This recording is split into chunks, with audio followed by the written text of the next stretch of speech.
Did you know that there's a popular fan theory that Little Nightmares takes place in a closed time loop? During the events of Little Nightmares 2, which is a prequel, you take control of a small boy named Mono. He'll eventually encounter a little girl named Six, the protagonist of Little Nightmares 1, holding a music box that she cherishes. After saving her from the hunter, the two would depend on each other for survival until Six is captured by a powerful psychic named the Thin Man. The Thin Man would go on to hunt Mono throughout the city until eventually Mono would kill the Thin Man using his psychic abilities. Mono would head into the tower and find a disfigured Six who's been warped by the tower, but most importantly, she'll have a lot of familiar items similar to the lady from Little Nightmares 1, the main villain, and Mono would be responsible for breaking out of her trance by destroying the music box. When attempting to escape the tower, Six will leave Mono for dead, recognizing him as the Thin Man that kidnapped her earlier, and Mono, using the power of the tower along with his psychic abilities, would attempt to go back in time to stop his younger self,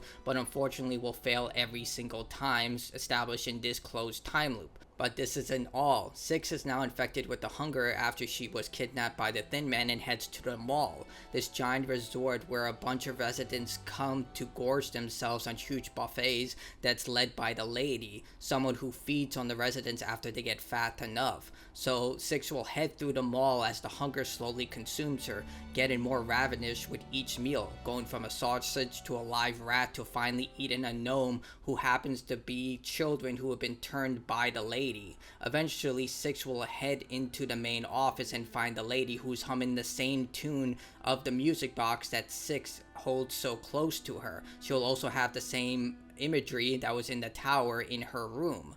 Six would eventually best the lady and kill her, consuming and devouring her powers, using those abilities to eat and consume the residents of the mall, trying to satiate the hunger. And if we take this into context of Little Nightmares 2, the pale lady is actually Six, now all grown up, and created the mall in order to satiate the hunger that was infected onto her by the Thin Man. She would eventually grow old, and eventually she will die at the hands of her own self, just like how Mono killed the Thin Man. Eventually Six will grow older and she will be killed by her younger self, thus repeating the cycle.